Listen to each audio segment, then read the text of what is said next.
He's going to school, and then he went to work one of them there UT subsidiaries over there keeping their computers operating. Right. We're on, by the way. Hey, folks. He started that in the summer. We're discussing something right now. So we'll be right with you. We'll be right with you. Just hang on. So they kept him. He works whatever he wants, whatever time he wants to there. Right. And then this week there's a graduate research thing, and they got him to do that 5 hours a week. Right. So he's making that first job. He started out $10 an hour, and then they jumped him up to $15 an hour. Okay. And then this last thing, this research project, that's another $10 an hour. That's $50 a week he picks up for that. Plus he's going to school. Right. But the job he works on, watching their computers, he just sits there and he can do homework whenever he wants to, and then if something tears up, he has to go restart it and stuff like that. Well, a lot of people say they can't go to school. They just can't afford to. Mm-hmm. You got a lazy bunch that don't want to get out and hustle and find work. Well, the problem with Zach is he spends all his money on stuff he wants. He spends all his money on the stuff he wants, which is all right. Right, yeah. But he ought to spend a little bit on what we want. Well, he ain't contributing to his education expenses that much, but I don't have to give him gas money or nothing anymore. Right. Well, that's helpful, And he's not proud. He drives an old junk car and gets by with it. Yeah. So what else is going on, Bobby T? I don't know. Just welcome to be here. I've been up amongst. Welcome to be here. I don't know whether you're welcome or not. Well, I don't know what may be happy to be here, well, but yeah, I'm happy. At least one of us ought to be happy you're here. Yeah, I'm glad to be here. Let's put it that way. And I've been up amongst them this evening, amongst the chickens and the goats. And one reason I was running a little late. Your goats escaped? Your goats? Well, I left the gate open, and they they nosed around and up. Next thing I know, they were somewhere I couldn't find them, And I said, uh-oh, they're up visiting Grandma, but they wasn't. They got around the side. It's a shame, because you'd have had some help getting them up. He'd have called the police. Right. I don't see why in the world didn't call them when I needed them, but they were around the side of the house and back, nibbling on some fish. Those goats, I believe, would rather eat a dried maple leaf than about anything in the... And maybe we ought to bail some. Maybe we ought to. I've noticed that they eat a few dead leaves. Yeah, they do. They love it. And they'll pick out a maple leaf. Well, now, I've got 40 acres of green grass down there, and they still go up and eat leaves. I know that, yeah. I was noticing them, to get to eating what little grain I gave them. I said, well, they're going to go eat some bushes, go around picking up leaves. Yeah. So that's good. They're good and fat and sassy. And when I saw where they were and they saw me, I told them, I said, come on, boys and girls, come on, boy and girl, come on, John dear. And they come around the house and went back in the lodge, but it took me a little while to find them. You have to know how to call goats. Huh? You know how to call goats?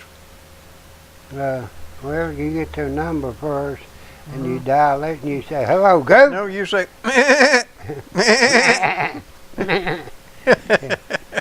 you ought to hear that Billy talk to that nanny. He don't say that.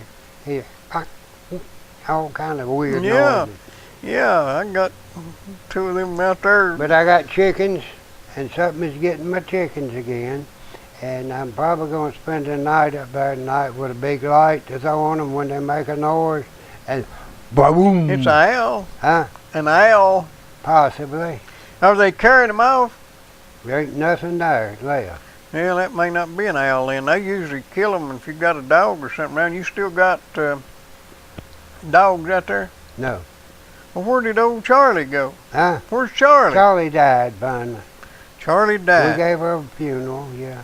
How old was Charlie? Well, Charlie was an old dog when I got her. She's probably 6, 7 years old, like I had her 10 years, My old dog started acting funny. She's not I don't know whether the goats has got her run off, but she's not staying there where she did.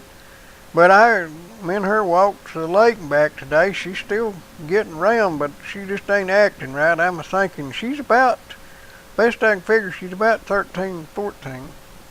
Right. Some of your larger dogs will live 15 to 16 years. Well, she's an English Shepherd, and she was born in the last part of,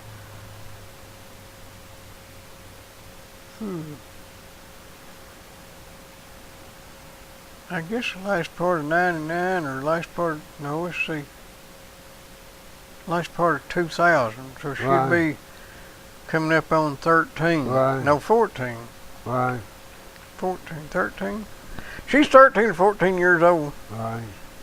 What I think I'm going to do, I'm going to put a dog house right there by the chicken. I know a fella sells dog houses. Huh? I know a fella sells dog. I got two up there. And I'm going to take Elka up there and let her stay in there at night, you know. And I think so, be getting them at night. When are you going to train that dog to hunt ginseng? I'm working on her now, yeah. So she knows what she's to look for, you know. Sometimes she's not interested in looking for it, you know. She knows what she's to look for. Yeah, I think I'll take her up there. I'm going to have to make sure she doesn't chase the chickens, you know. Mm-hmm. And Yeah, it'd be bad. Take her out there to guard the chicken and her eat them. well, would they cut on dog food? Yeah, you could for a little while. Right, yeah. How many you got left? I got about a dozen. I got, well, one, I got one that, whatever it was, he cut its leg real bad. Okay, and I put it in a cage and doctored its leg. So, but it had a right long gash on its leg. You could put it in a pot. Yeah, I could, yeah. I'm gonna get me some chickens this spring, I guess, but I'm gonna get mine used to staying in the house, and then I'm gonna put them up for the night so I can get them. Well, what I'm gonna do too, I'm building this house, and I can build a little ramp that you go up in there, and if anything heavier than a chicken gets on it, it collapses, and it closes the door to the hen house. No, you just get your chickens locked out and they can't get in. Huh? You get your chickens locked out. No, that's, you know, after they go in at night, you set that thing, and anything, you know, I guess the heavy chicken I got out there is no rooster, weighs about 5 pounds, you know. So I'll set Did you that see that thing. chicken house that Richard's building? Are those chicken houses? No, Oh, yeah, the big one on the trailer. Yeah. Yeah. Well, what you do, you know, if I can keep him from getting carried away and putting the top on it, can't get out of the building. Nowadays, you put your chickens in there at night and teach them to stay, but you range feed them. You pull that trailer along and around, and you let them graze certain areas, and you put them up, and you move the trailer, you know. Huh. And that produces an egg that has very little bad cholesterol in it. All the cholesterol in there is a good cholesterol. I need to get my goats one of them there moving fences. That way I can just mow what I want to. Right, yeah.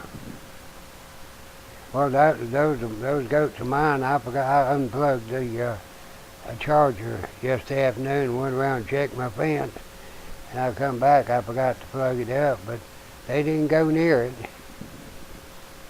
And I've noticed I don't have as much company as I used to have since I put an electric fence around the porch. People think it's for them. I guess they do. Yeah. But I had my goats fenced in Right. till got cold weather, and now I've got them fenced out. Right. I mean, if I don't keep them off the porch, they just tear up everything. So Right. I fenced in the yard there. Right. I got them fenced out on my back porch. Right.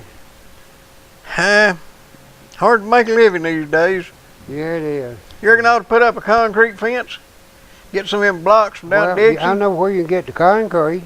I could put one of some of them blocks up and stretch a wire between them or something. Yeah. Dixie Concrete, 562-5656, in case you need to get your concrete. Get you some concrete. They've got good products. They've got good service. They're reliable. They're honest. That's something very, very hard to do today unless you. We won't mention 2 or 3 other places that you can find that kind of honesty and good service. I don't know where that be. There's very few of us other than Circle Arm Battle and Bob Salvage and Surplus, Dixie Concrete. I went to an honest place this morning. I stopped up there, you know that kind of quick stop thing that opened up there across from IGA? They sell tobacco and soda pop and stuff. Yeah. Well, I stopped there and got me a soda pop. And that guy shortchanged me $2. Right. And I didn't catch it. Right. But he did. I mean, I was done put my money. He said, wait a minute. He said, I owe you some money. And of course he did. I understood. But he called my attention to the fact that he'd beat me out of $2. Now, you don't find people that honest too often. And I would have thought of it later on, maybe, but I wouldn't have gone back. You may have, you may not. But I mean, what I was thinking about is I owed him something in a odd penny, and I think it's 71 cents or something, and he give me back a quarter and a nickel. And I was thinking, well, he didn't take that penny, and that's nice of him, and he beat me out to $2. Right. And that's what I was thinking about, is nice of him not to hit me up for that penny, and I felt my pocket, and I didn't have one, and he said, wait a minute, I owe you, and he told me. Well, now you know who runs that. They're Indians. That's the son and the daughter-in-law to the man that runs the service station down there at Save-A-Lot. Gulf. Yeah. I didn't know. That's his son? That's his son. I didn't know that. I thought he was maybe a nephew or something. That's his son. Now, them people work. I know they do. I like them. You got to admire them, you know. They stay with it. They're dedicated. They try to run a good operation. Now, the only thing I never did think that they could run real good that I knew of, I'll be honest with you, is a motel. Well, they ain't trying to run a motel. Maybe I kind of got, I'll tell you, Elizabeth worked for them at one time. Not these people. No. Some in Indians. North Carolina. And Elizabeth is a meticulous cleaner. And she said those rooms, when she went in there, had never been cleaned. They'd never moved anything and vacuumed behind it or under the bed or anywhere. And she gave them a thorough cleaning. Of course, they liked their work. But they were bad to get in their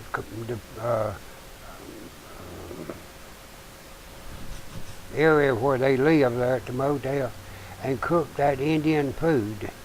And some of that is not too pleasant to my nostrils. And so that's the reason I said that and think they did a real good run the motel. But they bought a bunch of them up and down the East Coast. They bought a bunch of service stations up and down the East Coast. Now, these people over there work hard. The whole family works. They've got it divided up over at the Gulf. They've got it divided up. Every morning, Mama comes in, and then in the afternoon, up here. No, down here. Yeah, I know that. And then in the afternoon, it's the $2, Yeah. and then in the evening, it's Grandpa and whatever his name is, the man. But you know what his name is? Michael. Huh? But I like a bit Irish to me. No, he don't, does he? Probably ain't spelled the same way either. Maybe for Christmas we buy him a kiltie. That's Scottish, though, isn't it? I'm just. Well, anyway, Dixie Concrete, 562-5656 down there on the old Jacksboro Pike. They got all sorts of concrete products and septic systems. Ain't they, Bob? They do. They sure do. And they're just as reliable, I think, as Wilson's propane. Yeah, and you know, I'd say Diggers is working himself a little bit overtime right now. Right, I expect he. I went down there today, and he had 2 customers just left, and I pulled up and got a tank of propane, and he was a grinning from ear to ear. Well, I'm gonna go down there. I was gonna go today, but I didn't. I'm gonna go fill up some tanks. I've got two 20s and a 30 and a 40 and a 100. That'll make him grin, won't it? I got a bunch of 20s and a 30 and a 40, but I'm gonna have 2 more 100s filled up. I got one full that I bought full. I'm gonna have 2 more 100s filled up. And I'm gonna have that right over there filled up. I got that off this guy up here next door. did you? Okay, well, it only left me with 3. I've got another one up there that I gave Bill, and he gave it back to me, but I don't guess I'll get it filled unless I need to. I ain't got the thing screwed on the top You of ain't it. got what? That there shield that screws on the Okay. top of it. It's an old style. Right. The valve. You know, the cover. Okay. He said they wouldn't fill it without it, and he's going to bring it to me, but he never has. But that's all right. I wasn't going to use it anyway. You're not supposed to transport them without that cover on. Well, I can understand that. You'd certainly take out a house or two with them. I think so. Wilson's Propane, right down Sawmill Hollow, right where the road forks. He's there at bright early in the morning. He's there at 8:30. He's there till 5 o'clock. He don't leave early. If he says he's going to be there, he's going to be there. 562-5444. That's what all your propane needs, all 48 different flavors of it, and all of it heat. Yeah, it'll all burn. And some of it adds good flavor. Yeah. But you don't need flavor for heat. Go on down and see him. Oh, he's probably going to be up tomorrow night with some circus tickets. He's trying to get a hold of some. So look out. You may want to gather a carload up of young'uns and take them to the Shrine Circus this weekend. Well, I guess that'll work. Right. What else is going on? Well, I don't know. You know, I got a bunch of heating apparatuses located around my establishment. I've got one real good wood switch. I really got 2. I don't want to sell that one, but I got 2. I would sell it for enough money. Is the plural of apparati? Yeah, apparati. I got one with double doors on it. It's not a Ben Franklin. It's a different type of stove for that, but it's got. It's more of a John Franklin. Yeah, and more to something like that. And it's a solid cast iron stove, good stove. I got somebody that said they were going to bring a deposit back for it, but they haven't done that yet. So it is for sale. I want $300 for it. Is that one you had in the back of the truck? No. I sold that one. And I've got a big, beautiful wood or coal stove that I had a grate for it and somebody stole it. That is worth as much as a stove. It was, but I went to the flea market the other day and the fellow had one there, and I said, "How much you want for that old? How much you want that old grate there? Grate there? That's what everybody up here say. How much you want for that old thing there? You know they want to buy it cheap." I said, "How much you want for that old grate there?" He says, $2. He's crazy. I didn't tell him he was crazy. I kissed him. He said, "What are you doing that for?" Get away from I me. said, "You're a good man." Well, them things is about $100 Over 100. if you can find them. Yeah, over 100. Bricks. Well, the last one I bought. Big around. Yeah. Great. And then he also had the cover that goes over it, you know, with the little holes in it. Hey, I bought it for $1.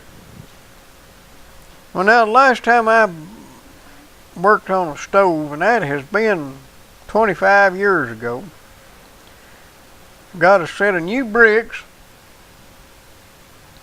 and a grate. And the bricks is $60 or $70, and the grate was 90 something. Right, about right. They're a little bit, I think, a little higher now. And, I'm sure they are if you can find them. They wasn't. We couldn't find the grates but one place. H.Y. Woodson up here had somebody making grates for Right.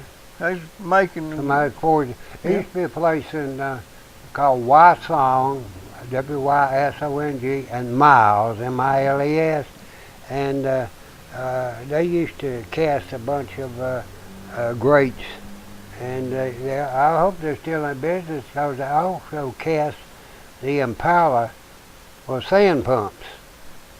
Okay, and I mean Cast iron? they cast it. They sure did. And man, it is heavy. I'd say it is. And of course, you don't have anything real big go to it. Maybe a catfish once in a while. Most of it's real fine stuff, and that cast iron holds up real good on that. But man, it is heavy, and you have to keep it packed and greased. It doesn't have any enclosed bearings. You pack it and you grease it, and it takes a pretty good little grunt to get that thing going good. But once you get it to whirling around now, I've seen it throw catfish up against the screen that long. The ground up? Ain't in the best of shape. I was going to say, if they get through there, they couldn't be in too good a shape. All them veins on them Impala are that far apart, you know. So he could conceivably go through there without getting hit by one of them. When he hit that tree, it hurt. You slam him into a batter board first, and then heavy rocks and everything. There's a space about that wide. They drop straight down the board. The other stuff splatters out on the screen. So he splattered out on the screen, come tumbling down. It wasn't meal times that we didn't eat him. I used to watch them over there at Knoxville. They would took me a while to figure out what they was doing. They would bring a barge of sand in there. They went up somewhere up the river and dipped it up, or down the river or something, and they brought it up there. And this guy would go out there. On this year, he had this kind of a shovel thing. He'd pick up a dipper full of that sand and take it over there and drop it in the water. Get another and drop it in the water. What he's doing is washing it. Huh? He was washing it. Why was he getting it back up with a sand pump? I don't know how they got it back up. Probably what he was doing. But they would dump it in there. I watched them dump it in there, but I never did see them get it back out. But I know they had to get it out some way, or they'd have had the river full, because they do that right often. Right.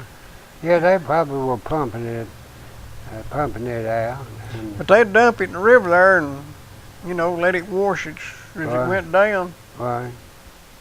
Yeah, river sand is very desirable for a number of operations. And that was right across. Huh? That was right across the river there from UT. Right. And I'd watch that guy. I'd be between classes or something. I'd see him over there working. Right. I'd watch him. Took me a while to figure out what was going on. Right. Well, they say one of the problems with damming up your rivers is that it stops so much of that going down the river, which provides nutrients and all kind of good habitat for the fish and that sort of thing. Yeah. I don't know. You can't seem like you can do anything right nowadays for what you're not disturbing some element of nature. No, they're fixing to get. The EPA's working on declaring every mud hole navigable. Yeah, I know that. Because they're connected underground. Right, yeah. Well, Mother Nature has an amazing ability to withstand all these pressures. Yeah, but people don't. Them blame idiots. Well, Mother Nature can withstand a rise in the world's temperature. Yep. Mother Nature can withstand the rise and fall of the ocean level. She can withstand the amount of rainfall that falls or doesn't fall. It's just the people that seems to be having the trouble with Mother Nature are just fine. Well, they talk about the sea level rising 2 feet in 100 years. Do they actually think people wouldn't adjust to that? That's crazy. But the fact is, you can feed more people on during a wet and warm season than you can a cold and dry season anyway. It's very, very true. That's very, very true. Of course, you know, that's good in a lot of ways. Actually, man did not progress quite as much until he branched out and moved into the colder climates. And when you're born and your entire heritage is based on living in an area where you wait for something to grow on its own, or you wait for something to come out of a creek for you, or something that you that is maybe a seasonal moves in certain type of animal and they eat off. That's what happened to them in Africa. I think everything was so plentiful that they had no need to learn how to can or preserve or even halfway cook their food. Well, that's right, but one reason that we settled the northern areas of America before we did the southern areas was because of disease. We had a lot of mosquitoes and typhoid and malaria and stuff. Well, the DDT took care of that. Well, worst thing we ever done was air condition Washington D.C. Yeah, I know that. Yeah. I mean, with that, they ought to have to go home whenever the mosquitoes gets out and stay there. Right. But when they say they occupied the northern areas first, you know, people went into Norway and those countries, Latvia and all up through there, and the colder parts of Russia, and seemed to progress much better than those people that stayed down there waiting for something to run by them so they could kill it and eat it. Well, you got more energy and get up when you're not 100 degrees in shade. The tsetse fly had something to do with that? That did. You know, the tsetse fly sleeping sickness, that had something to do with it, and malaria too. You know, the what is that? Where they got a odd shaped red blood cell. What is that? Oh. It's not malaria. No, it's a disease that is genetic in nature, and it's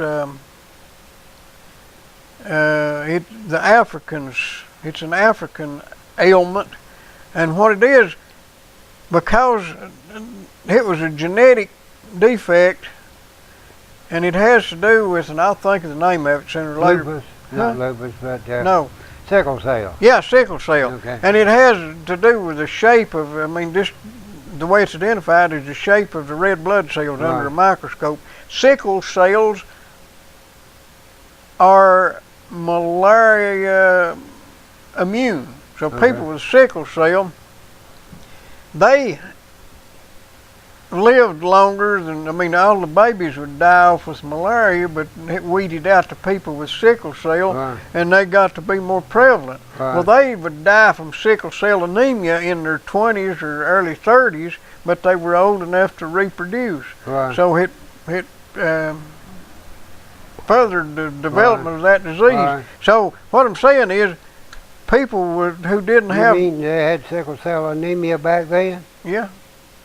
Well, I was under a misimpression. I thought they called sickle cell anemia from licking food stamps. Well, it could be, but I don't think so. But that was the reason that white people go there, or people that didn't, even black people that didn't have that genetic disorder, and they'd die off with malaria. Right. So nobody wanted to go die. They went to colder climates instead. Right. Well, let me ask something. Did they ever determine that AIDS originated in Africa? I've heard it. Huh? I've heard it several ways. I think they finally decided that it was from a monkey bite or something. What? A monkey bite. Some monkey that had a Wonder certain. where he bit him. I don't know, but you know it was not originally. Is it something that's prevalent among monkeys, or? It was some sort of a mutation in a monkey. I mean there's a monkey AIDS virus that nobody has ever. You can't. I mean you contracted. Yeah, but they had. The theory is that they had a genetic mutation in some of that, and somebody got bit and developed AIDS, and it's a slow progressive thing, you know. Well, you know, I saw a program on that, and they found a working girl over there. And you don't mean she was working at 5 and 10 either, do you? No. She had been plying her trade for about 35 or 40 years, and everybody around there was dying with AIDS, and she did not contract it. And I don't know what they ever did about to study on that or not. You know, what did they... Well, now, do you know that during the bubonic plague in Europe back in the 1600s, there was one village there where the people, you know, you didn't travel much, and these people were all interrelated and inbred. But that village, those people didn't get the bubonic plague. Well, it turns out that they had a gene difference that they've tracked down, and those people are still, that bloodline is still around the world. I mean, you can trace that bloodline from those people there, that one particular village, all the way to people here. I mean, it's so widespread that you don't have a whole colony of people like that. Right. But those people that were immune, they had a different gene, and they were immune to the bubonic plague. Those same people are immune to AIDS. Really? Yeah. Well, you know, that... that's a possibility, you know. I don't think they ever really determined that. Well, I've heard some other studies, you know, as far as that women will not contract AIDS unless they have some kind of lesion or cut or sore regarding their body, and that the natural, they will naturally kill that AIDS if it gets in their body. This is, it says, throughout the history of the AIDS epidemic, a few lucky people have avoided infection despite being exposed again and again. Now researchers are traveling back in evolutionary time to understand why some people are resistant and in some cases virtually immune to the AIDS virus. Let's see here. All those with the highest level of AIDS immunity share a pair of mutated genes, one in each chromosome, that prevent their immune cells from developing a receptor that lets the AIDS virus break in. If the so-called CCR5 receptor, which scientists say is akin to a lock, isn't there, the virus can't break into the cell and take it over. Now that's the same gene difference. The bubonic plague. Yep. Okay. Why would the mutation stick around? Okay, let's see here.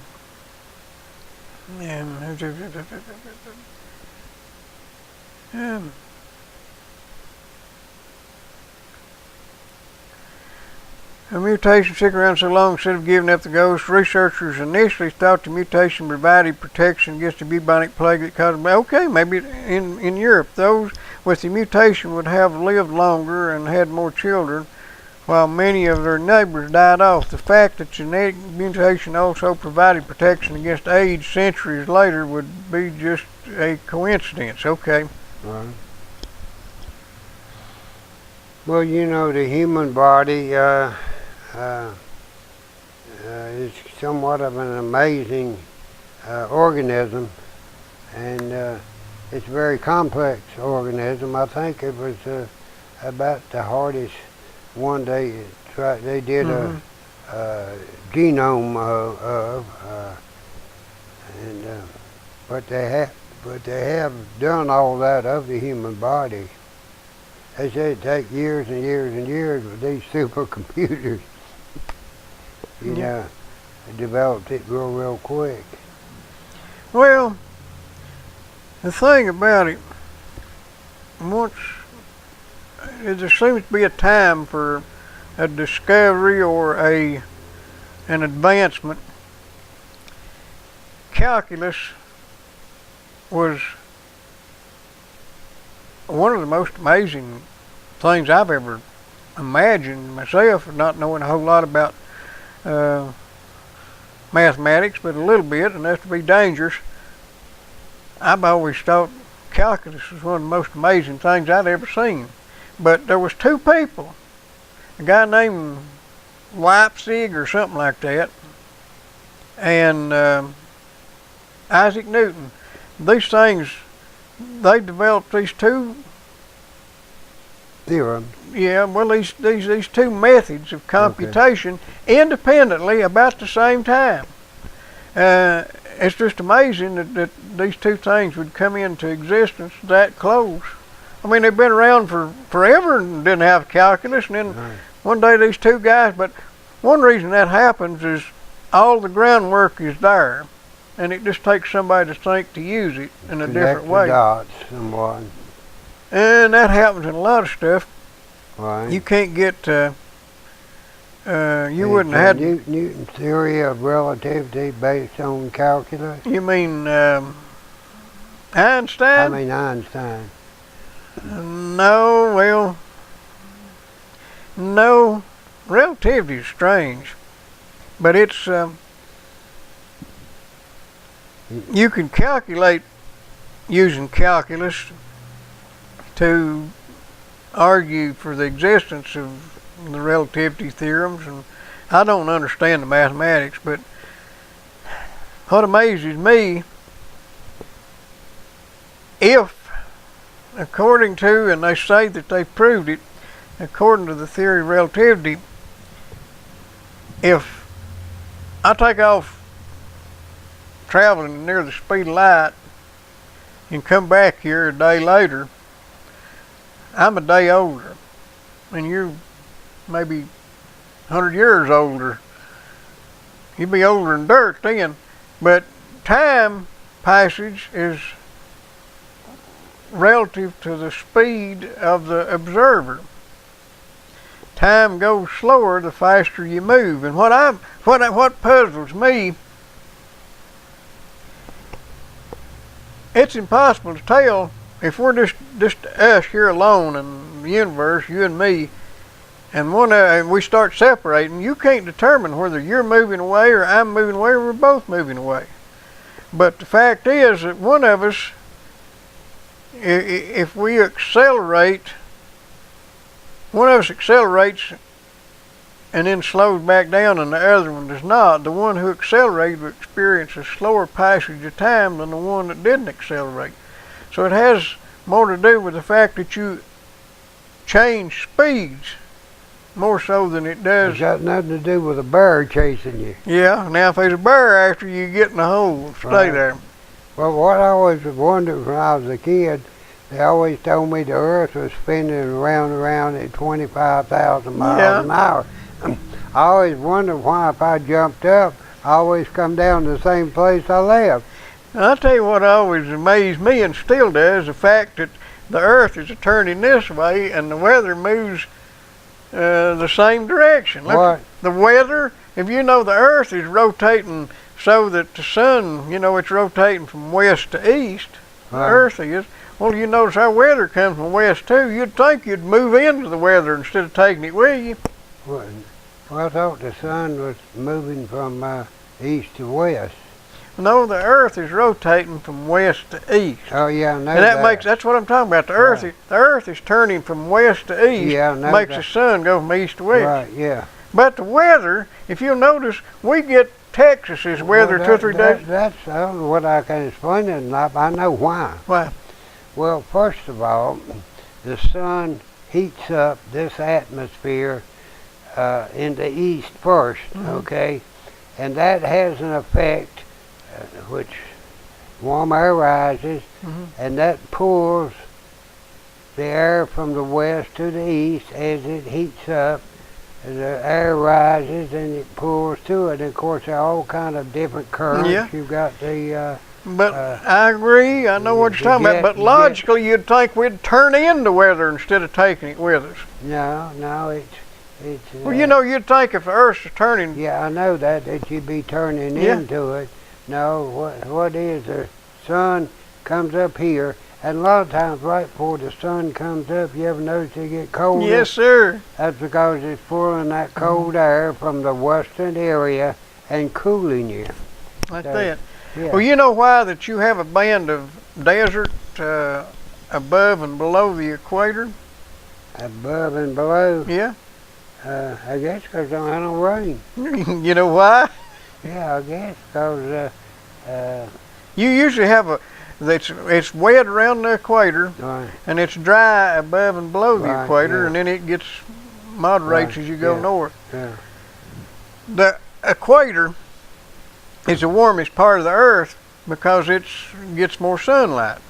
So, generally speaking, the equator is the warmest, so the air goes up.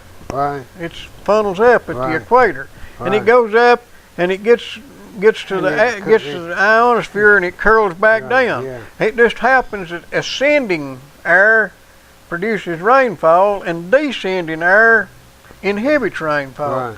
So you got more rain at the equator and less about 15 degrees north and south of Right, the equator yeah. because the air is Yeah, I coming know back down. that, yeah. But it spills over, Yeah. you know, and you have a different weather pattern with that. You know, I don't know how much longer we got, but there's something I wanted to bring. We got 16 minutes. Wanting to bring up a little bit, and you know, we've talked about. No, we got a little more. Evolution and intelligence. You and me didn't evolve much. Huh? You and me didn't evolve too much. Right, there we go. But you know, we've done a lot of amazing things with science. But have they ever been able to create cells and structures and create life among those? Well, they pretend like they've been able to create life, but they've never created a cell. Huh? They pretend that they've been able to create life, but as far as I know, they've never created a cell. Right. They've come up with the basic ingredients, Yeah, I understand. but there's a lot more to it. Yeah, I know that. You know, you can have every ingredient that you have to produce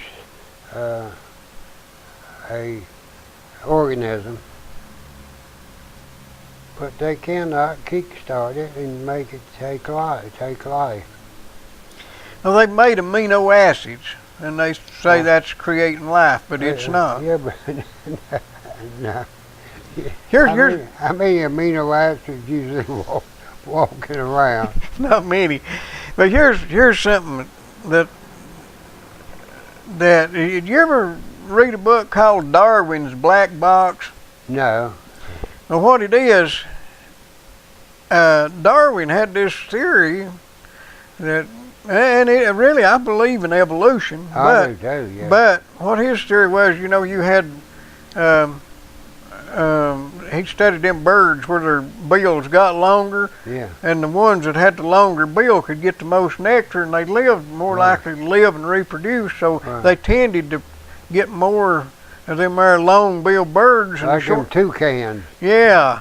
So that's evolution. I believe in that. I mean, you can evolve. They've evolved corn, and when they've developed these different varieties of corn, we've evolved Right. corn intentionally from a little old seed grain thing up to a ear of corn. Right.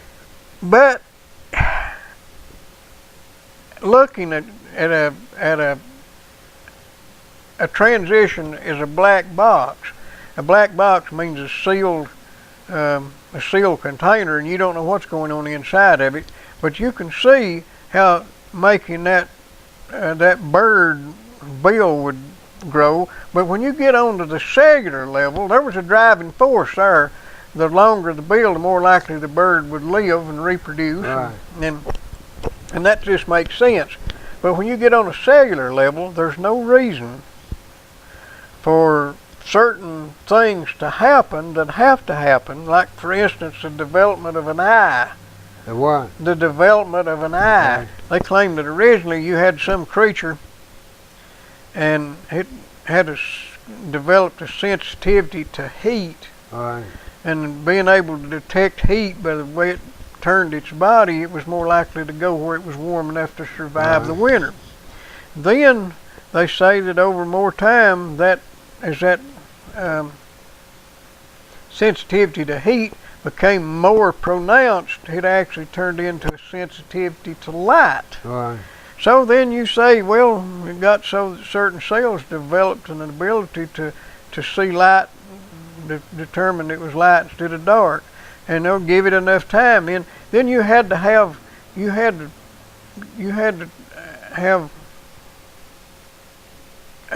develop a cavity, a recess, so that you could focus. You know, you could see light by moving around, and then you had to go on from there and actually develop an eye, a seeing eye. Right. Well, all that, if you work through the process slow enough, you can argue that it's possible it happened. But when you get down on the cellular level, there wasn't anything to make a certain protein do something. There ain't no driving force for that on the cellular level. So it don't make sense, to me anyway, that evolution on a cellular level could That's ever happenstance. Yeah, it just there's no reason. I I don't believe it could ever happen without a design. Right. Well, you know, I believe in evolution. I've watched, studied enough to where that animals and even humans have evolved somewhat. Mm-hmm. My dad was 5'8", which was about the standard height for a man when he was born in 1891. My mother was a large woman because she was 5'8" also, which the average height of a woman was about 4'9", maybe on the tippy toes 5 feet. But now, I was considered fairly tall for my generation back in the 30s and 40s. But now, you got the 6'5", 6'6", 6'7", 7-footers are very commonplace. That just goes to show that every change is not necessarily progress. Right. It's very true. Because, when I was a kid, a radio was a big old box and had these tubes in it. And now they've got a radio, you can get a telephone or anything and you can watch. They've made everything, they call that progress because they made it smaller. Right. So, therefore, making people bigger must be the opposite of progress. It must be the opposite of being progress, yeah. Do I get my $30 today, or did I get it? No, I haven't had time to look for that thing yet. I'm going to find it. Well, you're just going to have to start making payments on it if you don't start hunting. That's what I'll have to do. Is start $5 a week or something. But I'm going to find that thing. If not, I'll pay you for it. If I don't find it, I haven't even looked for it. I haven't even had time to scratch around and look for it, but I will. Okay. What I didn't lie. I don't have to talk as loud when you got that. And on evolution, one thing you fail to realize, you've had to have had something to evolve from. I mean, you can't evolution something or have a evolutionary process if you've got nothing to evolve from. And it's supposed to be some gigantic lightning strike in the ocean that caused Frankenstein to come into being, but I believe in intelligent design. Me too, but they laugh at us. Sarah Palin. Yeah. Huh? Yeah. Now, to me, that is a good example of intelligent design. I think so too. Right. Oh, well, I guess we ought to go ahead and tell them, about them there people up there at Napa. 'Cause I got to go up there and get a headlight as soon as I can think. I go up there and change. I asked for the wrong thing, and I got the wrong thing for it to switch from a bobcat. Well, now, you can't come down the hill and come this way now, can you? Without going somewhere else and turning around? You talking about on Up Four there. Boys? Yeah, up there. Yeah, you can go up it and come down it. Yeah, but you have to come down going the other way. They had the road coming this way blocked. No, I don't. I'll take that up ramp and turn left right on to. There's no signs there that doesn't tell me the end. They ain't fixing the road. They're tearing up the road. I thought we was getting a new road. We're getting a new sewer. They had a gas leak, I heard there. The paper said it was a sewer line they were working on. Well, the sewer line got a lot of gas in Yeah, it. I guess that's what it was. Up there at Napa, across the road from IGA, you can get parts for your car, your lawnmower, your bobcat, your tractor. My lawnmowers don't use spark plugs, but I guess yours do. They got it. Well, I've been trying to. Well, now my lawnmower is a spark plug. Well, mine will too.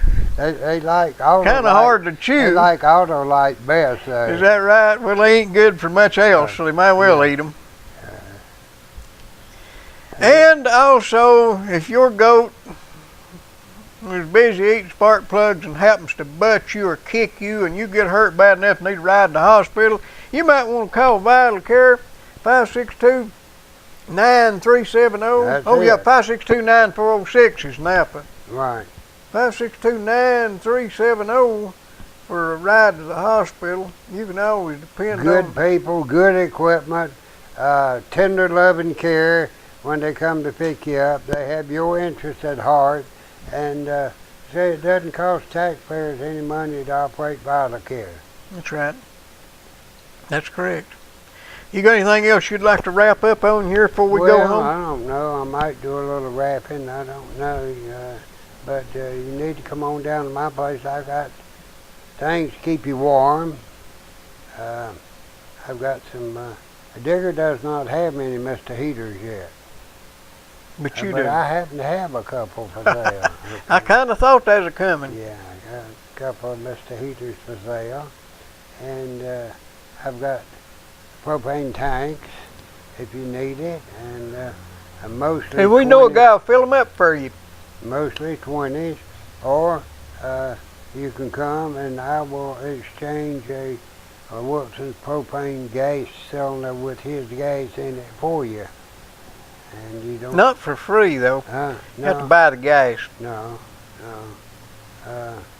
But you can exchange it a lot cheaper at my place than you can at these little old propane places. Hippopotamus stores. Yeah. Just come on by. Well, I've got roofing, I've got siding, I've got linoleum for your floor. I've got buck boxes and dog houses and insulation, insulated panels and lumber and 2x4s and got it all. You ain't getting my hat. Well, we've enjoyed being with you tonight. I don't know whether you've enjoyed it or not. We kind of rambled and give you a little bit of our experience and our thoughts as we have gone through the week and the years that we've been blessed to live here on. And like I say, I have very definite opinions of most things. I'm not saying I'm right, but if you want an opinion, I will give you an opinion. It'll be the best one I have, but I'm not. The only thing I'm ever sure of that I could be wrong. How's your new eye doing? I'll be honest with you, it's not as good as the one that hadn't operated on yet. Well, you don't want to work on the other end, do you? Don't think I will. Well, I was tickled to mine, still am. Well, now, my right eye, which I operated on, was never as strong as my left eye. And since I operated on, it's still not as strong. When I do that image on the monitor there is not nearly as clear out of the eye that's been operated on as it is when I do this and look at it with the Now, I eye. still think Had you not had some good insurance, they wouldn't have done yours so quick. Probably they wanted to get me before I died. Yes, You know. yeah, before they changed the rules. You know, before I fell amongst Kathleen Sebelius and Barack Obama's death panel, they decided, hey, that old goat ain't worth spending no money on, so just do not approve the procedure. We gotta go. See you, folks. See you tomorrow night, Channel 12, and right back here, 8 o'clock.